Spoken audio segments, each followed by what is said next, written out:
ಮುಖ್ಯಮಂತ್ರಿಗಳು 11ನೇ ತಾರೀಕು ಬೀದರ್ ನಮ್ಮ ಮಾಧ್ಯಮ ಸ್ನೇಹಿತರದ್ದು ಒಂದು 40ನೇಯ ಪತ್ರಿಕಾ ಸಮ್ಮೇಳನ ಇದೆ. ಅಲ್ಲಿ 11ಕ್ಕೆ ಹಂಗೆ ಹೋಗಿ ಅಲ್ಲಿಂದ ಸೀದಾ ಚಿತ್ತಾಪುರ ಸೂಗೂರು ಮಠಕ್ಕೆ ಬರ್ತಾ ಇದ್ದಾರೆ. ಅಲ್ಲಿ ದೇವಸ್ಥಾನದ ಉದ್ಘಾಟನೆಗೆ ಮಾನ್ಯ ಮುಖ್ಯಮಂತ್ರಿಗಳು ಸಾರ್ವಜನಿಕರ ಭಕ್ತಾದಿಗಳ ಮನವಿಗೆ ಸ್ಪಂದಿಸಿ ಸೂಗೂರು ಮಠಕ್ಕೆ 2:15ಕ್ಕೆ ಬರ್ತಾರೆ. ಅಲ್ಲಿ ಸುಮಾರು ಒಂದು ತಾಸು ಫಂಕ್ಷನ್ ಇರುತ್ತೆ ಮ್ಯಾಕ್ಸಿಮಮ್.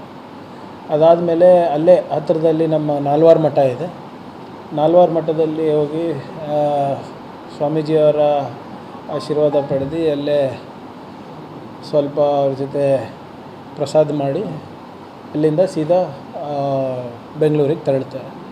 ಸೊ ಬಹುಶಃ ಯಾಕಂದರೆ ನಮಗೆ ಹೆಲಿಕಾಪ್ಟರಿಗೆ ಕೆಲವು ನಿರ್ಬಂಧಗಳಿರೋದ್ರಿಂದ ಸೊ ಸೂರ್ಯ ಮುಳುಗೋದಕ್ಕಿಂತ ಮುಂಚೆ ಮಾನ್ಯ ಮುಖ್ಯಮಂತ್ರಿಗಳು ಏರ್ಪೋರ್ಟಲ್ಲಿ ಇರಬೇಕಾಗ್ತದೆ. ಮತ್ತು ಅಲ್ಲಿಂದ ಬೆಂಗಳೂರಿನಲ್ಲೂ ಒಂದು ಕಾರ್ಯಕ್ರಮ ಇದ್ದಂಗಿದೆ. ಅದು ನನಗೆ ಸಂಪೂರ್ಣ ಮಾಹಿತಿ ಇಲ್ಲ ಬೆಂಗಳೂರು. ಸೊ ಖಾಸಗಿ ಕಾರ್ಯಕ್ರಮ ಇದು ಬೇಸಿಕ್ಲಿ. ಸೊ ಸರ್ಕಾರಿದು ಒಂದು ರೆವಿನ್ಯೂ ಕಾರ್ಯಕ್ರಮ ಇಡ್ಬೋದಾ ಅಂತ ಕೂಡ ತಯಾರಿ ಮಾಡ್ಕೊಂಡಿದ್ವಿ. ಆದರೆ ಮಾನ್ಯ ಮುಖ್ಯಮಂತ್ರಿಗಳ ಸಮಯ ಅಭಾವ ಇರೋದರಿಂದ ಈ ಸರಿ ಬೇಡ, ಮುಂದಿನ ವಾರ ಅಥವಾ 2 ವಾರ ಬಿಟ್ಟು ಬರ್ತೀನಿ ಅಂತ ಹೇಳಿದ್ದಾರೆ.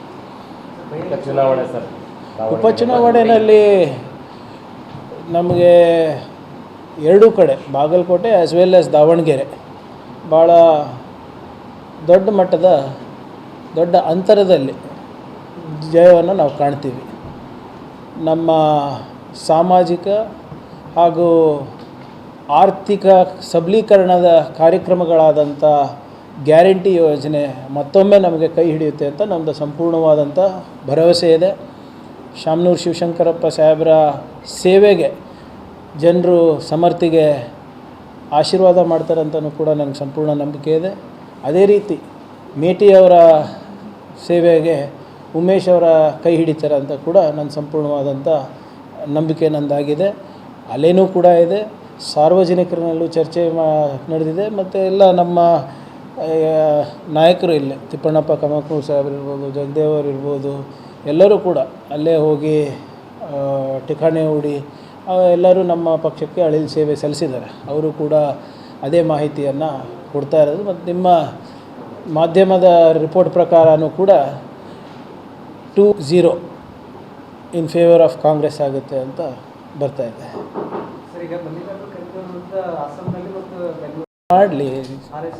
ಮಾಡಲಿ RSS ಅವ್ರು ಯಾಕೆ ಮಾಡ್ತಾಯಿಲ್ಲ? RSS ತಾನೇ ಕೊಡಲಿ. ಅವ್ರ ಲಿಟ್ರೇಟಲ್ಲಿ ರಿಜಿಸ್ಟ್ರೇಷನ್ ಇದ್ದರೆ ಅವರೇ ಹೇಳ್ತಾ ಇದ್ದಾರೆ. ಮೋಹನ್ ಭಾಗವತರು ಹೇಳಿದೆ, ನಮ್ಗೆ ಯಾರ್ದು ಸಹಕಾರ ಬೇಕಾಗಿಲ್ಲ, ನಾವೇ ಎಲ್ಲ ನಾವು ನೋಡ್ಕೋತೀವಿ ಮಾಡ್ಕೋತೀವಿ ಅಂತ. ಮಾಡಿಕೊಳ್ಳಿ. ಈಗ ನನ್ನ ಮೇಲೆ ನಡೆದಿದೆ ಅಲ್ಲ ಇವರೇ ಕೇಸು, 2 ಕೇಸ್ ನನ್ನ ಮೇಲೆ ನಡೆದಿದೆ ಈಗಾಗಲೇ. ಏನಂತ ಕೊಡ್ತಾರೆ?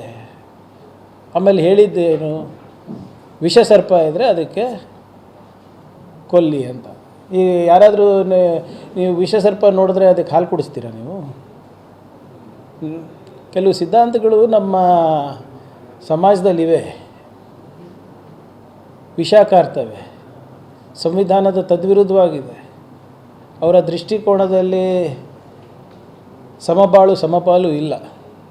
ನಾವು ಬಸವ ತತ್ವ ನಮ್ಮದವರು, ಸಂವಿಧಾನದ ತತ್ವ ನಮ್ಮದವರು, ಬಾಬಾ ಸಾಹೇಬ್ ಅಂಬೇಡ್ಕರ್ ಅವರ ತತ್ವ ನಮ್ಮದವರು. ಆದ್ದರಿಂದ ಆ ತತ್ವದ ವಿರುದ್ಧ ಯಾರಿರ್ತಾರೆ ಅದು ಸಮಾಜಕ್ಕೆ ಒಳ್ಳೆಯದಲ್ಲ ಅಂತ ನಮ್ಮ ವೈಯಕ್ತಿಕ ಅಭಿಪ್ರಾಯ. ಅವರು ಕೂಡ ಅಸ್ಸಾಂ ಮುಖ್ಯಮಂತ್ರಿ ಕೂಡ ಅವರ ಕೈ ಪದಪಡಿಸಿದ ರಾಹುಲ್ ಗಾಂಧಿ ನೋಡಿ, ಅಸ್ಸಾಂ ಮುಖ್ಯಮಂತ್ರಿ ಸೋಲ ಭೀತಿನಲ್ಲಿ ಪಾಪ ಏನೇನೋ ಹೇಳಿದ್ದಾರೆ. ಹೇಮಂತ್ ಶರ್ಮಾ ಬಿಸ್ವಾಸ್ ಅವರ ಡ್ಯಾಡಿ ಇದ್ದಾರಲ್ಲ ನರೇಂದ್ರ ಮೋದಿ ಅವರು, ಅವರೇ ಖರ್ಗೆ ಸಾಹೇಬ್ರಿಗೆ ಉತ್ತರ ಕೊಡೋಕ್ಕಾಗ್ತಾಯಿಲ್ಲ ಪಾರ್ಲಿಮೆಂಟ್ನಲ್ಲಿ. ಪಾಪ ಇವರೇನು ಕೊಡ್ತಾರೆ? ಎಲ್ಲಾದರೂ ಬೇರೆ ಇಲ್ಲಿವರೆಗೂ ಖರ್ಗೆ ಸಾಹೇಬ್ರು ಇರ್ಬೋದು, ರಾಹುಲ್ ಗಾಂಧಿಯವರು ಪಾರ್ಲಿಮೆಂಟ್ನಲ್ಲಿ ಅಥವಾ ಹೊರಗಡೆ ಯಾವುದಾದ್ರೂ ಒಂದು ಅಂಶ ಕೊಡಿ. ಉಡಾಫೆಯಾಗಿ ಮಾತಾಡಿರೋದು, ಗಾಳಿನಲ್ಲಿ ಗುಂಡು ಹಾರಿಸಿರೋದು, ಅಂಕೆ ಸಂಖ್ಯೆ ಇರಲಾರ್ದೆ ಮಾತನಾಡಿರೋದು, ಇವರಿಗೆ ನೋಡಿ, ನಮ್ಮ ಪ್ರಶ್ನೆಗಳಿಗೆ ಉತ್ತರ ಇಲ್ಲ ಅಂದಾಗ ಅಟೆನ್ಷನ್ನ ಡಿವಿಯೇಟ್ ಮಾಡಲಿಕ್ಕೆ ವೈಯಕ್ತಿಕ ವಿಚಾರಗಳು ಮಾಡ್ತಾರೆ ಇವರು. ಇವ್ರದ್ದು ಹಳೆ ಚಾಳಿ ಅಲ್ಲ. ಹೂ ಇಸ್ ಹೇಮಂತ ಸರ್ವ ವಿಶ್ವಾಸ್ ಇಲ್ಲಿ ಕಾಂಗ್ರೆಸ್ನಲ್ಲಿದ್ದರು, RSS ಟ್ರೈನಿಂಗ್ ಪಡೆದಿದ್ದಾರೆ, ಅಲ್ಲಿ ಹೋಗಿದ್ದಾರೆ. ಅವ್ರ ಮನೆಯವ್ರಿಗೆ 3 ಪಾಸ್ಪೋರ್ಟ್ ಇದೆ ಅಂತ ಹೇಳ್ತಾ ಇದ್ದಾರೆ. ಇವ್ರು ದೇಶಭಕ್ತಿ ಬಗ್ಗೆ ಮಾತಾಡ್ತಾರೆ. ಅಸ್ಸಾಮಿಂದ ಬಾಂಗ್ಲಾದೇಶಿಗಳು ಕರ್ನಾಟಕಕ್ಕೆ ಬರ್ತಾ ಇದ್ದಾರೆ ಅಂತ ಹೇಳ್ತಾ ಇದ್ದಾರೆ. ಇವ್ರೇನು ಕತ್ತೆ ಕಾಯ್ತಾ ಇದ್ದಾರನಪ್ಪ, ಇವ್ರು ಹೋಮ್ ಮಿನಿಸ್ಟರು ಮತ್ತು ಚೀಫ್ ಮಿನಿಸ್ಟರ್ ಅವರು. ಆದ್ದರಿಂದ ಇವರೆಲ್ಲ ಹತಾಶರಾಗಿದ್ದಾರೆ. ಇವರಿಗೆಲ್ಲ ಈಗ ಜನ ತಕ್ಕ ಪಾಠ ಕಲಿಸ್ತಾರೆ ಇವರಿಗೆಲ್ಲ. ಅಲ್ಲ, ಮುಸ್ಲಿಂ ವಿರುದ್ಧನೇ ಮಾತಾಡ್ತಾರೆ ಸರ್. ಕಂಟಿನ್ಯೂ ಆದ್ರೆ ಮುಸ್ಲಿಂ ರಾಷ್ಟ್ರ ಹೇಗಲಿ, ಯಾಕೆ ಬೇಡ ಅಂತಾರೆ? ನಾನು ಆಗ್ರಹಿಸ್ತೀನಿ ನಾರಾಯಣ ಸ್ವಾಮಿ ಚೆಲ್ಲುವಾದಿಗೆ, ದಯವಿಟ್ಟು ಖುದ್ದಾಗಿ ಹೋಗಿ ಸ್ಕ್ವಾಡ್ಗಳು ಕರ್ಕೊಂಡು ಬನ್ನಿ ಅರೆಸ್ಟ್ ಮಾಡಲಿಕ್ಕೆ. ಖರ್ಗೆ ಸಾಹೇಬ್ರಿಗೆ ನನಗೆ ತಾಕತ್ತಿದ್ರು ಮಾಡಲಿ, ಯಾರು ಬೇಡ ಅಂದಿದ್ದಾರೆ? ಸುಮ್ಮನೆ ಮಾತಾಡೋದಲ್ಲ ಹುಚ್ಚುಚ್ಚಾಗಿ. RSS ಚಡ್ಡಿ ಹೊತ್ತ ತಕ್ಷಣ ಬುದ್ಧಿವಂತನ ಆಗೋದಿಲ್ಲ. ಕಾನೂನು ಅನ್ನೋದಿರ್ತದೆ, ಇದು ಒಂದು ನಿಯಮ ಇರ್ತದೆ. ನಿನ್ನೆ ಏನೇನು ಮಾತಾಡಿದ್ರೆ ಗೊತ್ತಿದೆ. ಈಗ ನಾವೆಲ್ಲ ಮಾತಾಡೋಕ್ಕೆ ಸ್ಟಾರ್ಟ್ ಮಾಡಿದ್ರೆ ಕಷ್ಟ ಆಗುತ್ತೆ ಅವರಿಗೆ. ತಂದೆ ಮಗ ಇಬ್ಬರು ಮನಸ್ಥಿತಿ ಒಂದೇ ಇದೆ ಅಂತ ಕೂಡ ಹೌದು, ಮತ್ತು ಏನು ತಪ್ಪೇನಿದೆ? ನಮ್ಮ ಮನಸ್ಥಿತಿ ಬುದ್ಧಂದಿದೆ, ಬಸವಣ್ಣ ತತ್ವದಿದೆ, ಸಂವಿಧಾನದಿದೆ, ತಪ್ಪೇನಿದೆ? ಅವ್ರದ್ದು ಇತ್ತು, ಚಡ್ಡಿ ಹೊತ್ತಾದ ಮೇಲೆ ಸ್ವಲ್ಪ ಚೇಂಜ್ ಆಗ್ಯಾರ, ಸ್ವಲ್ಪ ಅಲ್ಲ ಪೂರ್ತಿ. ಈಗ ಅವ್ರವ್ರ ಮಕ್ಕಳೆಲ್ಲ ಹೋಗ್ತಾರೆ ಕೇಳಿ, ಅವ್ರ ಮಕ್ಕಳು ಹೋಗ್ತಾರೆ ಕೇಳಿ RSS ಶಾಖೆಗಳಿಗೆ. ಹಿಂದೂ ಸಂರಕ್ಷಣೆಗೆ, ಗೋರಕ್ಷಣೆಗೆ, ಧರ್ಮ ರಕ್ಷಣೆಗೆ ಯಾಕೆ ಬಿಟ್ಟಿಲ್ಲ ಅಂತ ಅವ್ರ ಮಕ್ಕಳಿಗೆಲ್ಲ ನಿಮ್ಮದೇ ಆಗಿ ಟಾರ್ಗೆಟ್ ಮಾಡ್ತಾ ಇದ್ದಾರೆ ಸರ್. ನಾನು ಹೇಳಿ TRP. I am your favourite and their favourite.